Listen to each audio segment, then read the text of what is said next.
네, 오늘 첫 번째 강연은요, 뉴미디어 아트 예술의 최전선이라는 주제로 강연을 해주실 텐데요. 뉴미디어 아티스트로 활동 중이십니다.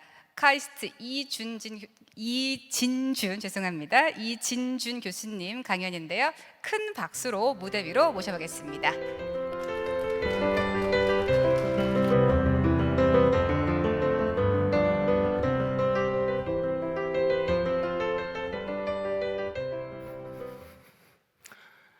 예, 안녕하십니까. 이준진이 아니고 이진준입니다. 오늘 저는 예술가의 입장에서 앞으로 미래의 예술가들이 어떤 고민을 하고 있는지, 그리고 현재 활동하고 있는 저의 작품들과 제 예술 여정들을 짧은 시간 내에 좀 보여드리려고 합니다. 우선 제가 이름 앞에 닥터 진준 리 뒤에 FRSA라는 말이 있는데요. 사실 많은 분들이 물어보셔서 오늘 기회에 좀 설명을 드리면서 시작하려고 합니다. 그 1700년대 중반에 영국에서 만들어진 예술학회고요. 우리가 잘 알고 있는 찰스 디킨스 소설가, 아담 서미스라고 하는 경제학자, 벤자민 프랭클린, 기타 마리 키리라는 그 과학자분, 그다음에 최근에는 넬슨 만델라나 스티븐 호킹 등이 가입되어 있는 학회입니다. 270년 된 영국의 학회고요. 이 학회의 목적은 인류의 지속 가능성을 위해서 혁신적인 아이디어나 공헌을 한 사람들에게 이 학회의 회원을 부여합니다. 그 말은 예술가인 저도 이 학회의 회원으로서 지금 인류의 지속 가능성을 위해서 고민하고 있다는 뜻이죠. 다음 장면을 시작하기 전에 한 가지 보여드리고 싶은 게 있는데요. 한 가지 말씀드리고 싶은 게 있는데요. 제가 여기 오기 전에 이제 잠깐 아침에 그 책을 보다가 봤던 내용인데, 질 들레즈라고 하는 철학자가 있습니다. 프랑스의 철학자인데, 카오스의 바다에 대해서 설명하면서 제가 이 발표를 시작하려고 합니다. 카오스의 바다라는 그 내용에 이 혼돈 상태의 카오스의 바다에서 이 질서를 찾아내려고 하는 많은 노력들이 이루어지고 있는데, 이 중에 그 카오스의 바다 위에 뗏목을 타고 가고 있는 아주 안전한 그룹이 있고, 이 안전한 그룹하고 달리 이 혼돈의 바다 속에 뛰어들려고 하는 세 가지의 부류의 사람이 있다고 합니다. 그 첫 번째가 바로 과학자입니다. 이 과학자들은 숫자와 같은 어떤 논리의 지성의 세계를 가지고 이 바다 속에 뛰어들어서 그 바다 아래에 있는 어떤 무엇인가를 발견하려고 가감하게 덤벼들죠. 또 하나는 철학자들입니다. 이 철학자들은 개념이라고 하는 언어의 추상화를 통해서 그 바다 속에 뛰어들어서 우리가 알지 못하는, 인류가 미처 발견하지 못한 어떤 그 개념의 세계들을 탐구하고 있습니다. 또 마지막 그룹이 어떤 사람들이냐면 가장 좀 무모한 그룹들이라고 할 수 있죠. 논리와 개념이 아닌 오로지 감각의 세계만을 가지고, 감각이라는 그 표지를 가지고 바닷속에 뛰어들어서 그 감각의 세계 속에서 무언가를 찾아 올리기 위해서 노력하는 사람들입니다. 바로 이 세 사람들이 인류의 혁신을 계속해서 이끌어왔고, 또 하나 인류의 지속 가능성을 위해서 노력하고 있는 대표적인 그룹들 중에 그룹들이라 말할 수 있습니다. 제 짧은 프레젠테이션을 보시면 아마 원래는 제가 경영학과를 졸업했고요. 학위를 총 5개를 따는 동안 아주 참 복잡하고 긴 여정이 있었겠죠. 결국에는 저는 철학 박사 학위를 받았습니다. 제가 지금 궁극적으로 얘기하고 있는 어떤 그 감각의 지표들이, 인류의 지속 가능성들이 결국에는 철학적이라는 개념 속에 기결된다라고 느꼈기 때문이죠. 이제부터 현대미술 그리고 뉴미디어 아트에 대해서 설명드리려고 하는데요. 아마도 많이 아시는 분들은 아실 만한 그림일 겁니다. 제가 이 그림을 먼저 시작하는 이유가 제 친구가 그러더라고요. 이게 한 몇 억 정도에 팔렸어요, 사실. 그러니까 제 친구가 저한테, 미술을 전혀 모르는 친구인데, 야, 이거 우리 딸이 더 잘 그려 이러더라고요. 우리 딸이 점을 다 잘 찍는데요. 그래서 그거 하나에 보통 몇 억 정도 해. 내가 그렇게 얘기했더니 놀라면서 야, 그럼 이건 얼마야? 그러는 거예요. 그러니까 점 하나에 몇 억 한다고 하니까 이제 그 관심이 쏠린 거죠. 그리고는 이게 왜 예술 작품이냐? 라고 질문했습니다. 예술 작품으로 보이시나요? 아까 제가 처음에 말씀드린 그 카오스의 바다에서 감각의 세계로 오직 감각만을 믿고 뛰어들어서 그 바다 속에서 무언가를 찾으려고 하는 어떤 그런 모습들이 보이시나요? 아마도 이해하기 쉽지 않으실 거예요. 자, 이거는 그 사진 작품인데요. 사실 양자역학이라고 하는 그 과학적인 이론에 대해서 칠판에다가 이렇게 기입한 겁니다. 혹시 이 칠판을 보시고 아름답다거나 혹은 양자역학이구나 라고 바로 이해가 되십니까?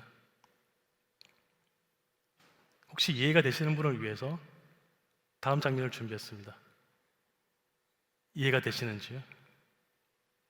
제가 왜 이 예를 드냐면 예술가들의 세계, 현대 미술의 세계가 굉장히 난해하고 복잡하지만 그 안에 나름대로의 질서와 나름대로의 문법이 있다는 말씀을 드리고 싶습니다. 여러분들이 처음에 보실 때 점 하나에 대해서 저게 도대체 무엇이 예술인가라고 생각하셨던 것처럼 이 작품도 예술이라고 평가받고 있습니다. 트레이시 예민이라고 하는 영국의 아주 유명한 예술가이고요. 터너 프라이즈라고 하는 굉장히 큰 상을 받았던 예술가입니다. 자신의 침대를 가지고 와서 전시를 한 거죠. 자, 또다시 질문합니다. 도대체 이게 왜 예술이지? 왜 감각의 세계를 가지고 저 바다에 뛰어들었다고 했는데 도대체 무엇을 하려고 하는 것이지? 다시 말씀드리지만 예술가들 또한 스스로가 가지고 있는 어떤 문법들이 있고 그러한 어떤 언어를 통해서 언어의 체계를 통해서 앞에 보여드렸던 이런 수학적, 과학적 논리와 마찬가지로 미지의 세계를 탐구하고 있다는 말씀을 드립니다. 저는 그 과거에 우리가 흔히 알고 있는 예술들을 클래식 아트라고 좀 부르고 싶습니다. 그림을 그리고 조각을 하고 이런 스컬프처들이 그 유럽에 가시면 참 좋은 그림들 많은 조각들 많이 보시죠. 그런 시대가 있었고요. 현대에 들어오면서 1900년대 초반부터 해서 모던 아트의 세계가 열립니다. 종교에 기대지 않은 인간 중심의 예술이 탄생하기 시작했고 그래서 작품, 예술 그 자체로서의 존재 가치에 대해서 이야기하는 모던 아트가 생겨났죠. 다시 말하면 예술 작품이 하나의 데코레이션으로 장식품이 아니라 예술 그 자체로서의 가치를 주장하기 시작한 겁니다. 그리고 아마도 많이 들어보셨겠지만 포스트 모던이라는 말씀 많이 들어보셨을 거예요. 포스트가 무엇이냐에 대한 논의가 굉장히 많은데요. 탈 모던 혹은 후기 모던 이렇게 해석을 합니다. 정확하게 규정하기 쉽지 않은 단어고요. 제가 오늘 여기서 말씀드리고 싶어 하는 것은 그 이후의 세계라고 부를 수 있는 컨템포러리 아트의 세계입니다. 컨템포러리 아트는 우리말로 하자면 모던 아트를 현대 미술이라고 하는 게 맞을 거고요. 현대 컨템포러리 아트는 현재의 미술이라고 생각하시면 좋을 것 같아요. 무슨 말이냐면 지금 당장, 지금 현재, 오늘 여기서 일어나고 있는 예술의 장르를 부르는 것이죠. 처음에 제가 서두에 말씀드렸던 것처럼 그 카오스의 바다에 뛰어들었던 세 가지 부류의 사람들이 있었고 감각의 세계에 감각의 지표를 가지고 그 바다에 뛰어드는 예술가는 지금 현재 무엇을 하고 있는가에 대해서 이제 이야기해 보려고 합니다. 다시 말하면 우리가 지금 무엇을 하고 있기 때문에 정확하게 우리가 무엇을 하고 있는지 잘 모를 수 있습니다. 하지만 감각이라는 지표를 가지고 저희가 어떤 것을 찾아 나가려고 하고 있다는 것, 뭔가 미지의 세계에서 뭔가를 탐구해내려고 한다는 것, 다시 말하면 인류의 지속 가능성을 위해서 헌신하려고 한다는 것, 그 지점에 좀 주목을 해주시면 좋을 것 같아요. 자, 제가 뉴 미디어 아티스트라고 저는 소개를 하는데요. 새로운 미디어를 사용하고 있다는 뜻이겠죠. 하지만 저를 부를 때 여러 가지 직업군으로 분류할 수 있습니다. 조각가이면서 사진가이면서 설치 미술가이면서 미디어 아티스트이면서 실험 공연들을 연출하기도 하고요. 지금은 필름을 만들고도 있습니다. 심지어 가구도 디자인하고요, 건축물도 디자인합니다. 조각가이기도 하죠. 나무를 깎아서 만든 조각입니다. 이런 조각들을 제가 했었고 요즘도 가끔 합니다. 조각이고 드로잉이죠. 이 벽에다가 제가 그렸던 드로잉입니다. 제목은 바람의 그림자라는 뜻이죠. 흔히 보이는 풍경 같지만 저 그 바닷가에 라이팅을 인스톨레이션하고 라이팅을 설치하고 제가 찍은 사진입니다. 새벽녘에. 마찬가지로 숲에 들어가서 라이팅을 설치를 하고 찍어 놓은 사진이죠. 불면증에 대해서 이야기하고 있는 영상 설치 작업입니다. 빈 방에 아무것도 없어요. 그냥 빔 프로젝션이라고 하는 스크린을 투사하는 어떤 그 기계를 통해서 블라인드, 집에 있는 블라인드가 움직이는 살랑거리는 그 장면을 찍어서 연출한 것입니다. 영상과 TV와 소리가 결합되어 있는 작품이고요. 수직적 시간이라고 하는 시간의 개념에 대해 탐구했던 작업입니다.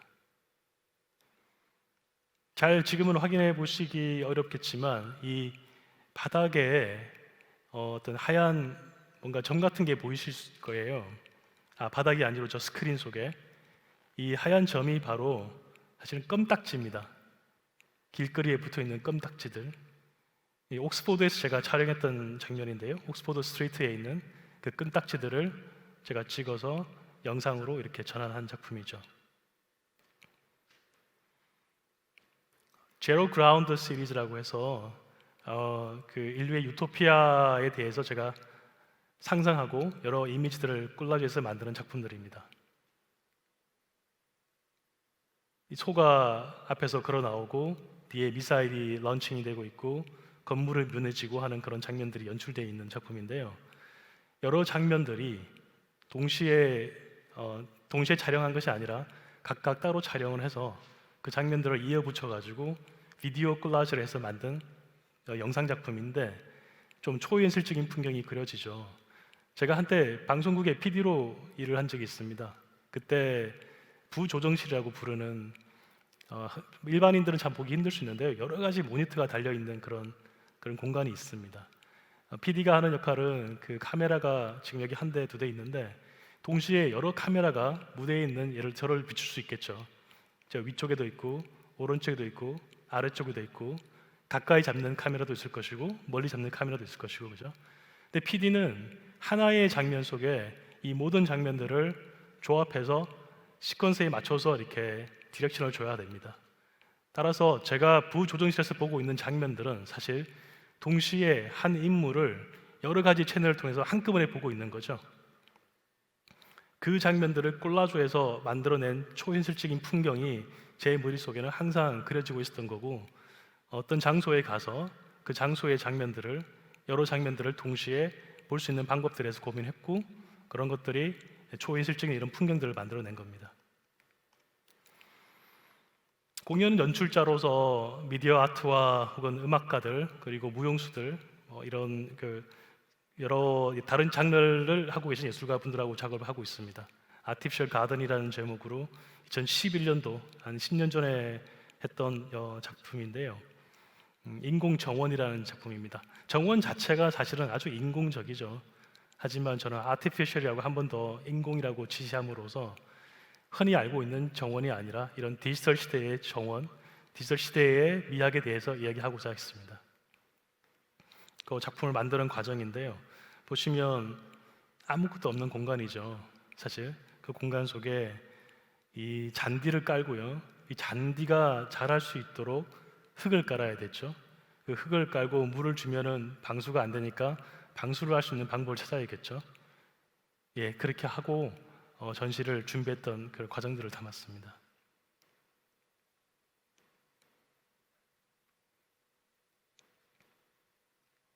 다양한 빛들이 어떤 인터랙션 하면서 소리라든지 움직임에 이렇게 반응할 수 있도록 연출되어졌었고요.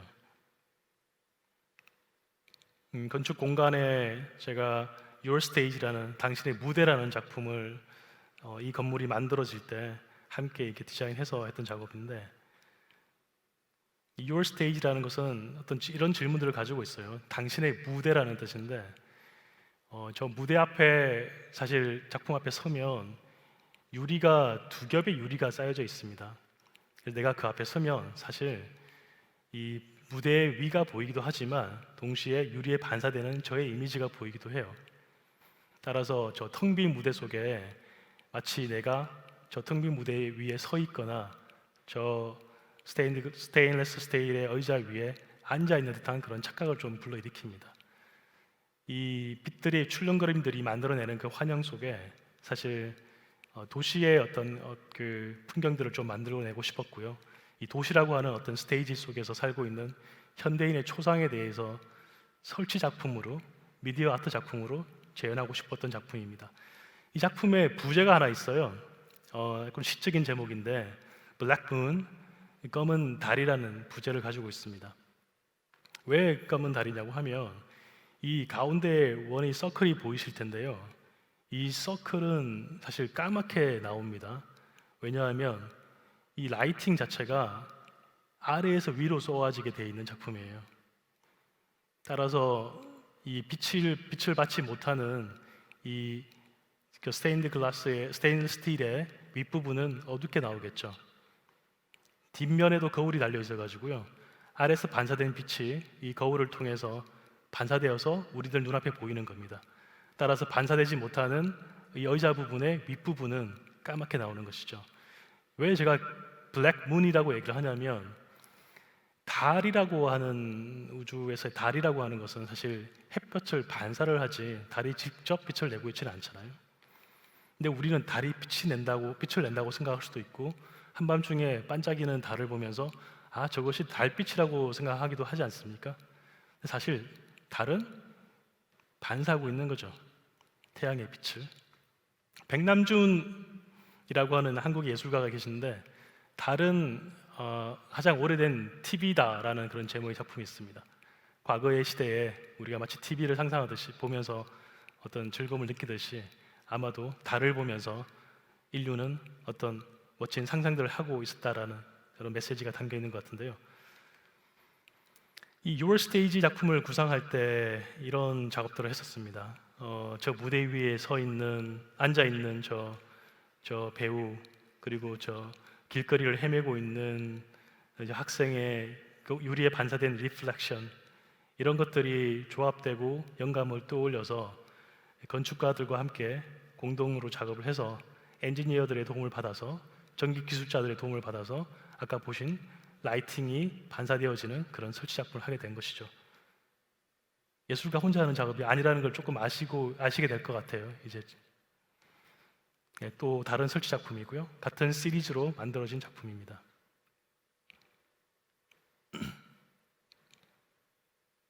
블랙 문이라고 했던 검은 달이라고 하는 장면이 정확하게 보이시죠? 가운데 있는 서클이 아주 까맣게 표현되어 있죠.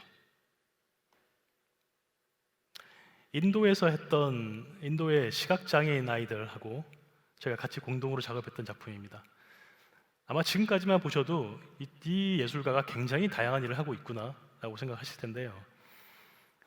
당시에 인도에 시각장애를 가지고 있는 학생들 한 50여 명하고 같이 라이팅 램프를 만들었습니다. 재료는 제가 물론 준비해 갔었고요. 이 램프를 만들기 위해서 학생들의 도움을 좀 받았는데, 그때 발런티어들, 그 시각장애인 학생들이 이런 어떤 램프를 만들지 못할까봐 상당히 많은 수의 자원봉사자들이 참가를 하셨어요.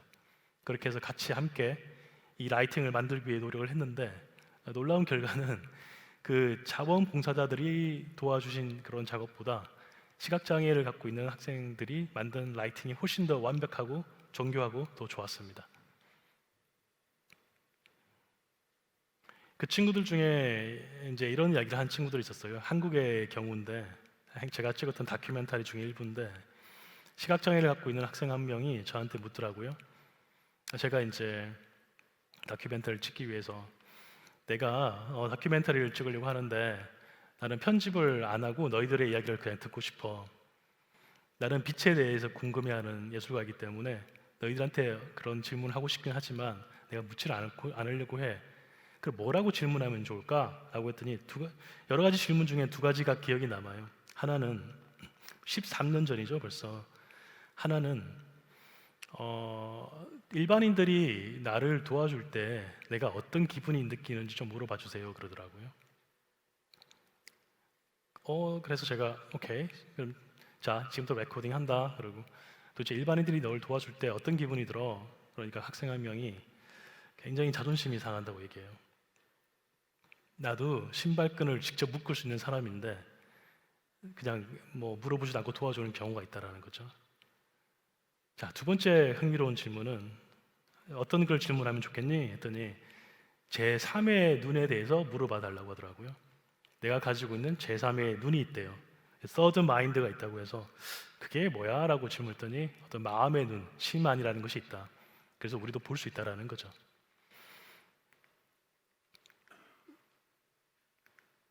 이런 작업들도 했습니다. 제가 빛이라든지 소리라든지 이런 비물질적인 거에 관심이 있는데 사실 저는 아주 오랫동안 경계 공간이라고 하는 어떤 영역에 대해서 탐구해 왔습니다. 바로 계단 같은 곳이죠. 1층도 아니고 2층도 아닌. 아까 your stage라고 말씀드렸잖아요. 무대라는 것이 연극 무대와 실제 삶과의 구분이 안 될 때가 있어요. 묘한 경계 공간이 생겨나죠. 아까 전에 그 작품 앞에 섰을 때 느껴지는 그런 감정들인데요. 이 작품을 보면 그 서울시립미술관에서 했던 전시인데 실제 계단 공간을 커버링하고 이 라이팅을 합니다. 그리고 색깔을 제가 초이스해서 여러분들의 도움을 받아서 라이팅 같은 그런 빛을 그려내죠. 여기까지는 뭐 색깔 칠할 수 있다 생각하실 텐데 최종 장면을 보시면 이렇게 보입니다. 3차원의 입체 공간 속에 평면에 그린 것처럼 2차원의 선들이 펼쳐지죠. 그리고 가운데 점에 딱 만나서 저 점에서 마치 빛이 쏟아져 나오는 것 같은 그런 장면을 연출해냅니다. 네, 이거는 어떤 제가 했던 작업에 어떤 저 꼬마 여학생이 앉아서 찍은 사진을 과거에 싸이월드라고 하는 어떤 그 웹사이트에서 제가 캡처했는데 좀 초상권에 대해서 지금 좀 미안하다는 말씀을 드리고 너무 귀여워서 제가 지금도 사용하고 있는 장면입니다.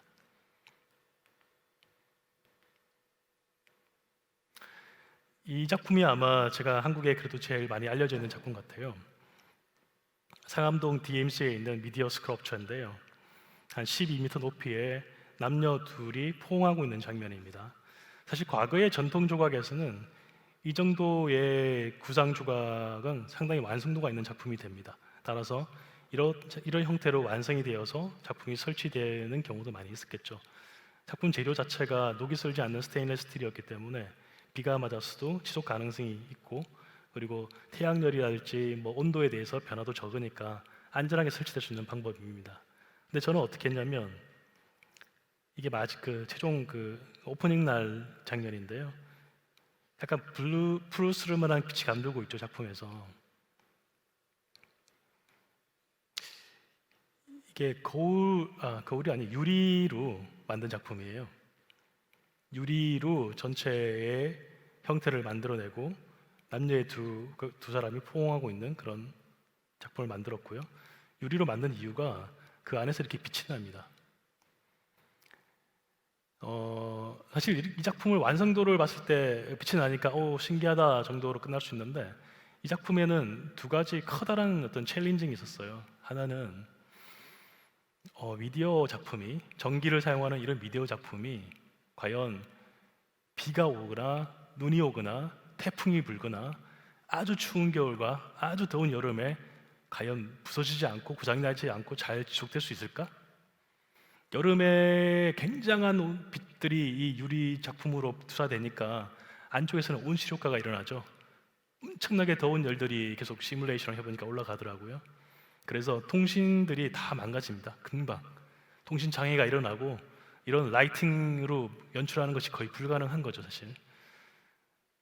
해결을 했고요. 결론적으로 말하면. 그리고 또 하나는 구조적인 문제입니다. 지금 잘 보시면 이 삼각형들이 크기가 다 다른 걸 아실 수 있을 거예요. 다른 크기의 삼각형들이 이렇게 붙어서 어떤 형태를 만들어냈을 때 가장 큰 어려움이 뭐냐면 구조적으로 안전하지 않다라는 뜻이죠.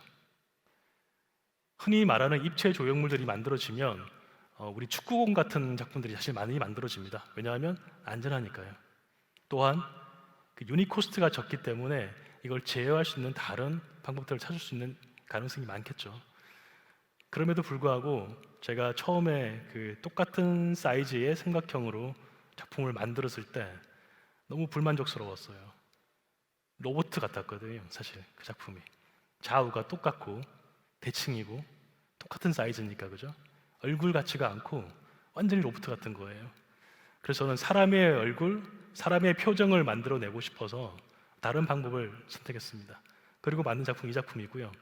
이런 구조적인 문제를 해결하기 위해서 혹은 그 빛과 그 열과 팽창률에 따른 그 구조적인 안전함을 취하기 위해서 상당히 많은 공학자들과 다른 전기 과학자들 혹은 건축가들과 엔지니어들의 도움을 받았습니다. 그렇게 해서 10년이 지난 지금도 이 작품이 잘 보존되어 있고요. 현재도 영상들이 잘 나오고 있습니다.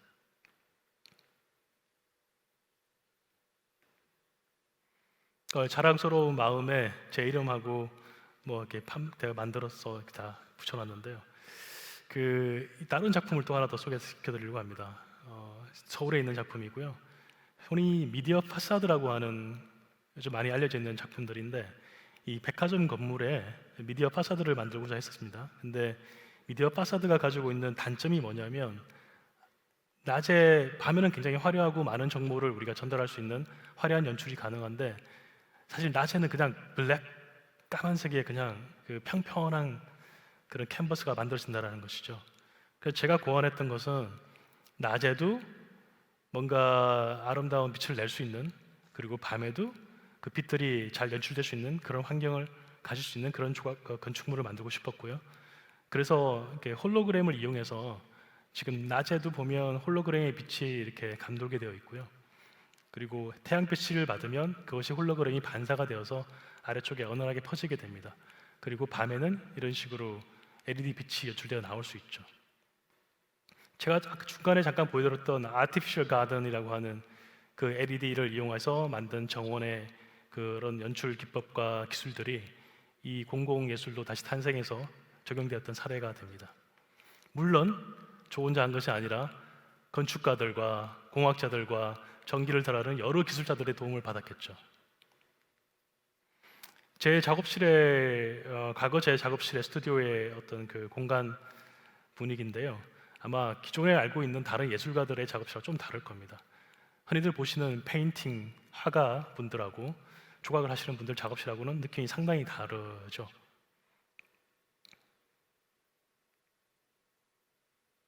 예, 저는 저 구석에 조그만한 자리에 앉아서 보통 작업을 했고요.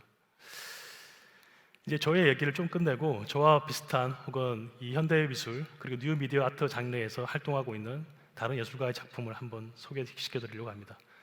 너무나 유명한 예술가인데요. 올라프 엘리어슨이라고 하는 미디어 아티스트이면서 건축을 하고 있는 덴마크 출신의 예술가입니다. 아주 심플하게 설치를 한 거예요, 그죠?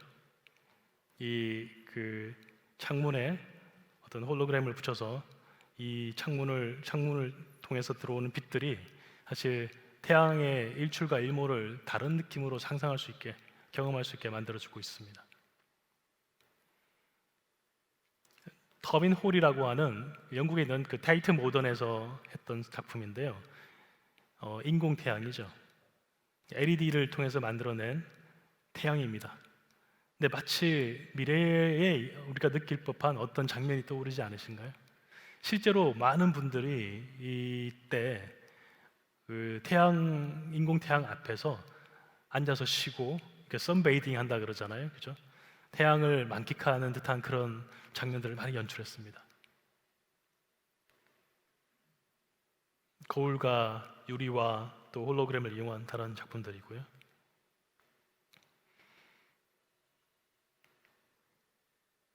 예, 라이팅이 연출되어 있죠. 그림자와 빛과 뭐 이런 것들이 많이 사용되고 있습니다.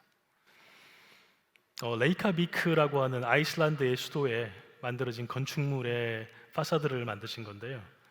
그 벌집, 우리 그 벌집의 구조를 이용해서 그 창문 미디어 파사드를 만들어낸 거고, 구조적으로 굉장히 튼튼할 건 당연한 거고요, 그죠? 그리고 빛이 들어오는 방식이 좀 생각지도 못한 다양한 방식으로 연출이 되어지더라고요. 실제 아티스트가 지금 건축을 하고 있습니다, 그죠? 이러한 뉴 미디어 아티스트, 미디어 아트의 탄생에 대해서 이제 좀 이야기를 하려고 하는데, 아마도 아시는 분은 아실 것 같아요. 미디어 아트의 아버지, 그 디지털 예술의 아버지, TV 아트의 시초자, 이렇게 불리고 있는 분입니다. 한국인이십니다. 남준 파이크라고 부르는 백남준 예술가인데요. 너무나 자랑스럽게도 이런 디지털 시대의 새로운 예술을 시작을 바로 저희 한국인인 백남준 선생님께서 만들어내신 겁니다. 그리고 이거는 그 MIT 미디어 랩에 있는 그 옥스만 교수의 이론인데, 아트와 사이언스와 디자인과 엔지니어링이 어떻게 서로 융합하고 서로 작용하면서 새로운 세계를 만들어내는지 도표로 그려놓은 것이죠. 한번 좀 들여다보시면, 제가 수학자들하고 대화를 나누는 걸 상당히 즐기는 편인데 그런 이야기를 묻더라고요. 자기가 하고 있는 수학은 공학이나 혹은 여러 응용 기술들에게 굉장히 필수적이고 중요하다. 수학을 모르고서는 이렇게 어떤 그런 세상에 영향을 그런 걸 할 수가 없다. 그런 엔지니어링이나 어떤 테크놀로지의 수학은 가장 기본이다. 근데 예술은 도대체 무엇을 하는 것이냐? 그리고 수학자들은 우주에 대해 고민한다고 말을 하더라고요. 우주의 원리에 대해서 고민하고 있다. 숫자라 수를 가지고, 제가 처음에 칠판에 숫자로 가득 차 있는 그런 장면을 보여드렸잖아요, 그죠? 그 수학자들이 그러한 방법을 통해서 우주에 대해서 고민하는 것처럼 그 카오스의 바다에서 뛰어들어서 어떤 진리를 혹은 다른 영역을 개척해 나가려는 것처럼, 예술가들은 감각이라는 걸 통해서 똑같이 우주에 대해 고민합니다. 미래의 지속 가능성에 대해 고민하고, 우리 인류에 대해서 고민하고, 그리고 또 디자인이라고 하는 다른 응용 예술에 영향을 끼치고 있고요. 예술이 없는 시대에 어떻게 디자인이 존재할 수 있을까요? 수학이 없는 시대에 어떻게 기술이 존재할 수 있을까요? 같은 질문입니다.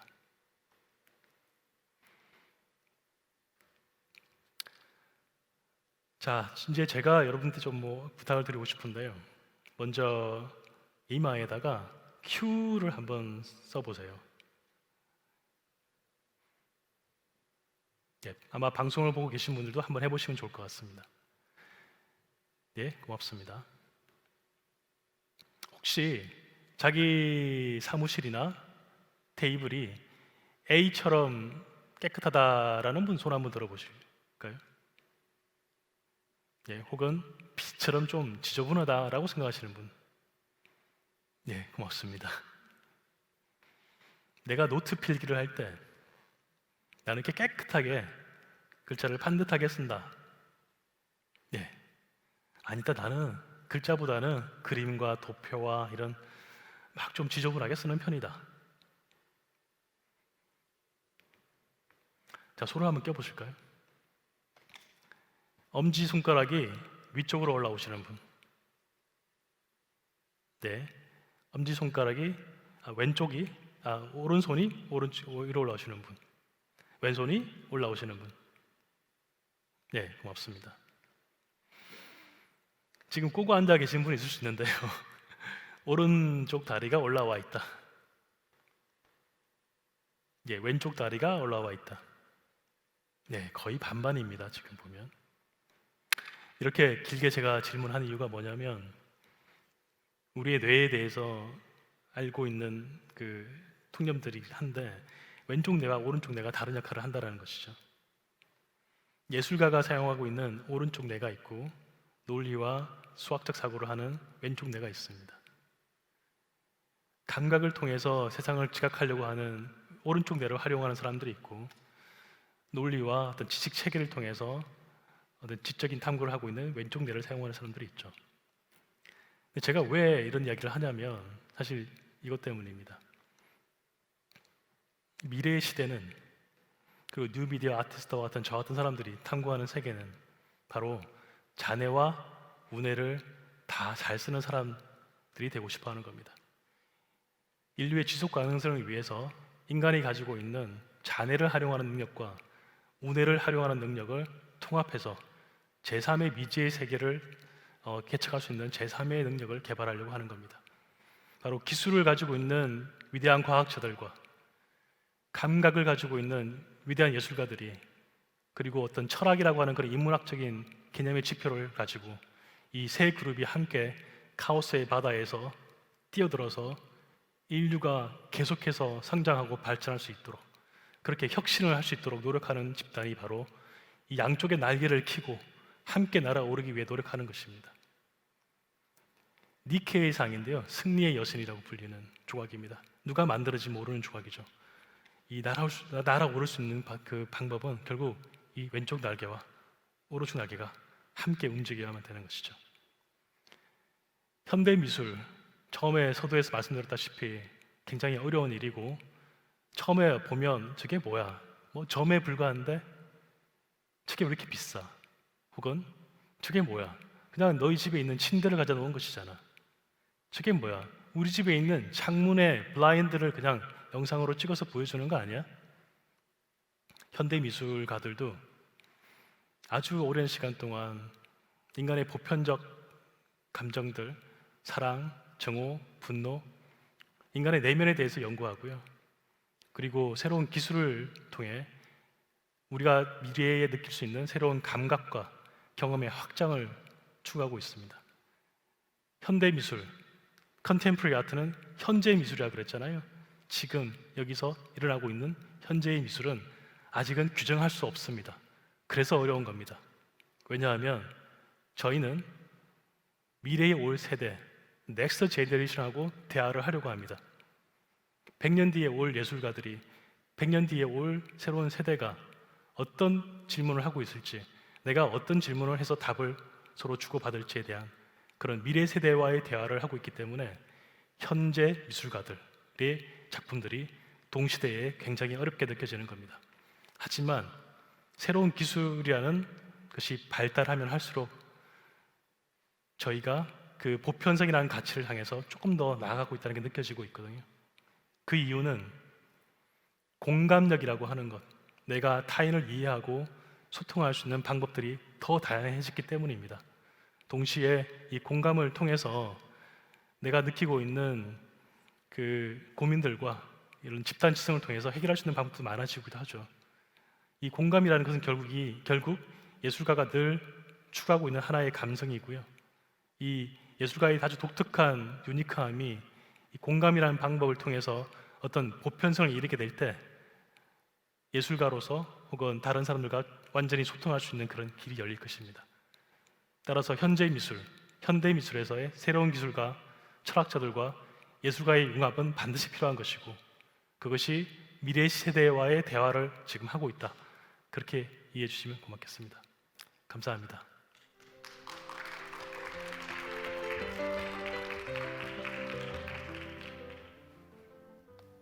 네, 감사합니다. 뉴미디어 아티스트 활동 중이신 카이스트 이진준 교수님 강연 듣고 왔습니다. 저희 잠시 질의응답 시간을 좀 가져도 괜찮을까요, 교수님? 예. 네, 질문 들어온 게 몇 개 있어서요. 저희가 한번 대화를 나눠보겠습니다. 가운데 화면에 질문을 띄워드릴 텐데요. 질문 화면 주시죠. 네, 디자이너가 생각하는 건축, 건축가가 바라보는 건축 사이에 차이가 있을 것 같습니다. 실제 일을 진행하는 과정에서 이런 의견 차이가 발생할 경우 어떻게 조율하시는지 궁금합니다. 이런 질문이네요. 예, 제가 사실 건축 사무실에서 일도 하고 CDO라고 하죠. 그러니까 우리 CEO, CFO처럼 Chief Design Office라는 직위가 있습니다. 제가 그런 역할을 맡았던 적이 있는데요. 일을 하다 보면 또 예술가 또 디자이너가 생각하는 건축과 건축사 면허를 가지신 그런 엔지니어링이 베이스가 된 건축가하고 상당한 갭이 존재합니다. 여러 가지 방법들이 있는데 이거는 이제 좀 보편적인 얘기를 좀 드릴게요. 구체적으로 뭐 어떻게 한다기보다도 우선 제 입장에서 저는 타협을 하려고 하지는 않습니다. 어떤 타협을 통해서 예술도 아니고 디자인도 이상하고 그리고 건축도 아닌 어떤 것이 만들어지는 게 제일 안 좋은 결과거든요. 결국 설득의 과정을 끊임없이 가져가야 되는 것 같습니다.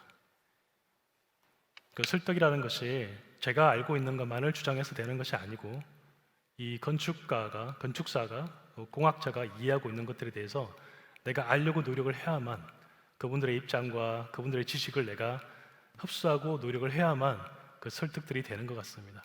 따라서 상당한 시간 동안 공을 들여서 그분들이 생각하고 있는 것들을 경청하고 들으려고 애를 쓰고요. 그분들이 필요로 하는 어떤 것들에 대해서 최대한 제가 경청하고 이야기 듣고 설득하는 작업들을 많이 거쳐갑니다. 그런데 이런 질문들을 드리고 싶어요. 건축이 만들어졌을 때 그 결과물에 대해서 우리가 건축가는 기억을 하고 있잖아요. 그죠? 근데 그 건축을 만들었던 여러 공학자들과 수학자들과 뭐 기타 그 짐을 날렸던 분들부터 해서 만들었던 빌더들이 기억되지는 않아요. 건축가의 작품으로 인지가 되는 거죠. 조금 억울한 일일 수도 있습니다, 사실은. 근데 다르게 생각해 보면 이 건축에 상당한 책임을 사실은 그 건축가가 지고 있다는 뜻이기도 합니다. 따라서 이 건축가가 생각하는 건축의 세계가 실제로 만들어질 때는 굉장히 많은 변화가 일어나고 어떤 현재의 어떤 문제에 부딪혀서 실제로 못 되는 경우도 굉장히 많겠죠. 그런데 아까 제가 조각을 할 때도 마찬가지지만 그분들이 갖고 있는 기술과 그분들이 갖고 있는 지식의 도움이 없이는 어떤 건축가도 어떤 디자이너도 자기의 작품을 만들 수 없습니다. 따라서 마지막으로 말씀을 드리면 예술가의 역할 혹은 건축가의 역할, 디자이너의 역할이라는 것은 단순히 내가 종이 위에 펜을 써서 이쁘게 그림을 그렸다가 아니고 내가 만들어 놓은 이 그림이 잘 전달이 되어서 협업을 통해서 거의 100%가 만들어질 때 그것이 예술가의 역할이 되는 겁니다. 예술가의 역할이 단순히 드로잉을 그리고 아름다움만을 그리고 추상적인 말을 하는 것이 아니고 우리 눈앞에 실제로 현존하게 되는 이 모든 과정들을 예술가가 책임을 질 수 있어야 된다고 생각을 해요. 그런데 타협을 통해서가 아니라 설득과 대화를 통해서 그리고 그 과정에서 가장 하지 말아야 할 것이 무엇이냐면 이 디자이너가, 이 예술가가 가지고 있는 처음에 그리고 싶었던 이 감각의 어떤 지점들이 있죠. 그게 이 과정에서 사라지면 안 됩니다. 이것을 가장 성공적으로 매니징하는 능력, 다시 말하면 예술가의 능력이라는 것이 아름다움을 만들거나 어떤 새로운 것을 탄생하게 하게 하거나 뭔가 멋지게 보여지는 거에만 있는 것이 아니고 결국 이것을 실현낼 수 있는 디렉팅하는 능력 혹은 매니징하는 능력이 굉장히 저는 중요하다고 생각을 하고 그에 관한 책임도 결국 이 작품의 예술가 혹은 건축가가 지게 된다. 그렇게 느끼고 있습니다. 아마 서두에 제가 경영학과 출신이라는 말씀을 드렸었는데요. 학부를 처음에 경영학과를 나와서 예술을 시작했을 때 상당히 의아해 하셨어요, 다들. 또 심지어 좋은 대학교 경영학과를 나왔기 때문에 왜 예술가가 되려고 하나? 현재의 예술가의 역할, 현재의 미술의 역할은 아까 쭉 제 작품도 보셨지만 단순히 이쁘게 만들어서 데코레이션 하는 것이 아니고 내가 갖고 있는 이 감각의 지점을 성공적으로 다리를 건너서 여기에 다다르게 하는 이 매니징의 능력이 포함되더라고요. 따라서 제가 학부 때 배웠던 경영학은 제 삶 전체에서 예술가로 제가 역할을 할 수 있는데 아주 큰 도움을 주고 있습니다. 그래서 그런 예술의 역할이 여기에만 머물고 있지 않다. 그런 디렉팅의 역할, 영화 감독의 역할, 혹은 오케스트라의 그 지휘자 역할을 함께 하고 있다. 그런 말씀을 좀 드리고 싶습니다. 네, 이 질문 하나를 통해서요, 예술가 역할에 대한 짤막한 강연을 들은 것 같은 그런 느낌이었습니다. 다음 질문도 준비가 되어 있는데요. 이건 많은 분들이 궁금해하실 것 같은, 저 역시 그런데 질문 주시죠. 뉴미디어 아트를 전공하기 위해서는 예술적 역량과 IT적인 지식이 필요할까요? 예를 들면 이런 질문 많이 들어오거든요. 어떤 걸 전공해야 되나요? 뭘 해야 되나요? 약간 이런 질문을 생각해 볼 수 있을 것 같은데요. 답변 부탁드립니다. 예, 제가 지금 이제 카이스트에서 문화기술대학원에서 학생들을 가르치고 연구를 진행하고 있는데 학생들한테 이런 이야기를 가끔 합니다. 융합에 대해서 얘기할 때, 그래서 뉴미디어 아트라고 하는 새로운 융합의 예술을 탄생하기 위해서 어떤 것이 필요할까? 어떤 오해들이 있는 것 같아요. 융합이라는 것이 2분의 1, A를 2분의 1을 하고 B를 2분의 1을 해서 1이라는 것을 만들어내려고 하는 것이 융합이 아닙니다. 이건 복합이죠. 우리가 알고 있는 복합기 같은 거죠. 프린트기하고 스캐너를 가지고 만들어 놓은 그 디바이스가 복합기죠. 융합기라고 부르지 않죠. 저희가 하려는 융합은 1을 마스터하고 A를 1을 하고 B를 1을 합니다. 그럼 이게 2가 돼야 되잖아요. 근데 2가 아니고 3, 4, 5, 6이라고 하는 지표를 향해 나아가는 것이 융합의 목적입니다. 이게 무슨 뜻이냐면, 왜 이 질문에 이런 얘기를 하냐면, A도 1만큼 잘해야 되고요, B도 1만큼 잘해야 됩니다. 따라서 물리적으로 혹은 시간적으로 굉장히 많은 것들이 요구되는 것이죠. 그래서 융합이 쉽지 않은 겁니다. 많은 분들이 이걸 조금 하고 저걸 조금 해서 이걸 섞어서 하면 내 관심이 이렇게 엮여지면 새로운 뭔가를 하는 것이 아닌가? 라는 생각들을 하시는데, 오해라는 말씀을 드리고 싶어요. 얘도 남들처럼 1만큼 해야 되고요, 최소한. 얘도 다른 분들처럼 1만큼 해야 됩니다. 2배를 더 해야 되는 거죠. 그리고 나서 그걸 마스터링을 하면 목표로 하는 것은 2가 아니라 3, 4, 5, 6입니다. 그래서 시간이 많이 걸린다. 이 질문에 답을 하면 둘 다 해야 된다. 예, 그런 말씀 드리고 싶네요. 네, 감사합니다. 지금까지 카이스트 이진준 교수님이셨습니다. 네, 박수 고맙습니다. 부탁드립니다.